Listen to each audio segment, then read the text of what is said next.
Hi ಎಲ್ಲ ವಿದ್ಯಾರ್ಥಿಗಳಿಗೂ educate Karnataka ಚಾನಲ್ಗೆ ಸ್ವಾಗತ. ನಮ್ಮ KEA ಕಡೆಯಿಂದ ಮೆಡಿಕಲ್ ಹಾಗೆ ಡೆಂಟಲ್ ಕೋರ್ಸಸ್ ಏನಿದೆ ಅಥವಾ ನೀಟ್ ಕೌನ್ಸಿಲಿಂಗ್ ಏನಿದೆ ಅದಕ್ಕೆ ಸಂಬಂಧಿಸಿದ ಒಂದು ಅಪ್ಡೇಟ್ ಅನ್ನ ನೀಡಿದ್ದಾರೆ. ನಂತರ ಯಾವ್ಯಾವ ವಿದ್ಯಾರ್ಥಿಗಳು KEA ನಡೆಸುವಂತಹ ಕಂಬೈನ್ಡ್ ಕೌನ್ಸಿಲಿಂಗ್ ಅಲ್ಲಿ ಪಾರ್ಟಿಸಿಪೇಟ್ ಮಾಡಬೇಕು ಅಂತ ಇದರ ಮೆಡಿಕಲ್ ಹಾಗೆ ಡೆಂಟಲ್ ಕೋರ್ಸ್ಗಳಿಗೆ ಸಂಬಂಧಿಸಿದಂತೆ ಅವರು ಮುಂದಿನ ಕೆಲವು ದಿನಗಳ ಕಾಲ ತುಂಬಾ ಅಲರ್ಟ್ ಆಗಿರಿ. ಯಾಕಂತ ಹೇಳಿದ್ರೆ ಮುಂದಿನ ಕೆಲವು ದಿನಗಳ ಕಾಲ ತುಂಬಾ ಇಂಪಾರ್ಟೆಂಟ್ ಇರುವಂತಹ ಅಪ್ಡೇಟ್ಸ್ ನಮ್ಮ KEA ಕಡೆಯಿಂದ ಬರುತ್ತೆ. ಅದ್ ಬೇಕಿದ್ರೆ ರಿಜಿಸ್ಟ್ರೇಷನ್ ಬಗ್ಗೆ ಆಗಿರಲಿ ಅಥವಾ ನೀಟ್ ಮಾರ್ಕ್ಸ್ ಎಂಟ್ರಿ ಅಥವಾ ನೀಟ್ ಸ್ಕೋರ್ ಕಾರ್ಡ್ ಡೀಟೇಲ್ಸ್ ಅನ್ನ ಎಂಟರ್ ಮಾಡೋದ್ರ ಬಗ್ಗೆ ಆಗಿರಲಿ.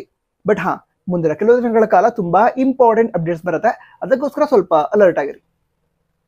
ಈಗ ವಿಷಯವನ್ನ ತಿಳಿದುಕೊಳ್ತಾ ಹೋಗೋದಾದ್ರೆ ನಮ್ಮ KEAದವರು ಈಗ ಮೆಡಿಕಲ್ ಹಾಗೆ ಡೆಂಟಲ್ ಕೋರ್ಸ್ಗಳಿಗೋಸ್ಕರ ನೀಟ್ ಕೌನ್ಸಿಲಿಂಗ್ ಅಲ್ಲಿ ಪಾರ್ಟಿಸಿಪೇಟ್ ಮಾಡ್ತಾರಲ್ವಾ, ಅಂತ ವಿದ್ಯಾರ್ಥಿಗಳಿಗೆ ಅಪ್ಲಿಕೇಶನ್ ಎಡಿಟಿಂಗ್ ಲಿಂಕ್ ಅನ್ನ ಕೊಟ್ಟಿದ್ದಾರೆ.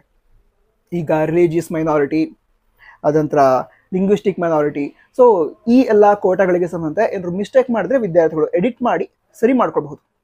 ನಂತರ ಯಾವ್ಯಾವ ವಿದ್ಯಾರ್ಥಿಗಳು ಮೆಡಿಕಲ್ ಹಾಗೆ ಡೆಂಟಲ್ ಕೋರ್ಸನ್ನ ಮಾಡಬೇಕು ಅಂತ ಇದ್ದೀರಾ ಅವರು ಲಾಗಿನ್ ಆಗಿ ಚೆಕ್ ಮಾಡಿ, ಅಂದ್ರೆ ಮತ್ತೆ ಯಾವ್ಯಾವ ಡೀಟೇಲ್ಸ್ ಅನ್ನ ಎಡಿಟ್ ಮಾಡೋದಕ್ಕೆ ಚಾನ್ಸ್ ಕೊಟ್ಟಿದ್ದಾರೆ ಅಂತ.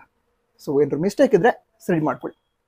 ನಂತರ ಈ ಎಡಿಟಿಂಗ್ಗೆ ಲಾಸ್ಟ್ ಡೇಟ್ ಯಾವುದು ಅದ್ರ ಬಗ್ಗೆ ಅನೌನ್ಸ್ಮೆಂಟ್ ಆದ್ರೆ ಅಥವಾ ಈಗ ರಿಜಿಸ್ಟ್ರೇಷನ್ ಬಗ್ಗೆ ಅನೌನ್ಸ್ಮೆಂಟ್ ಆದರೆ ಆದಷ್ಟು ಬೇಗ ನಿಮಗೆ ಇನ್ಫಾರ್ಮೇಶನ್ ತಿಳಿಸ್ತೀವಿ. ಈ ಚಾನಲ್ಗೆ ಮೇಲೆ ಬರೀ ವಿಸಿಟ್ ಮಾಡಿದ್ರೆ ಸಬ್ಸ್ಕ್ರೈಬ್ ಮಾಡಿ.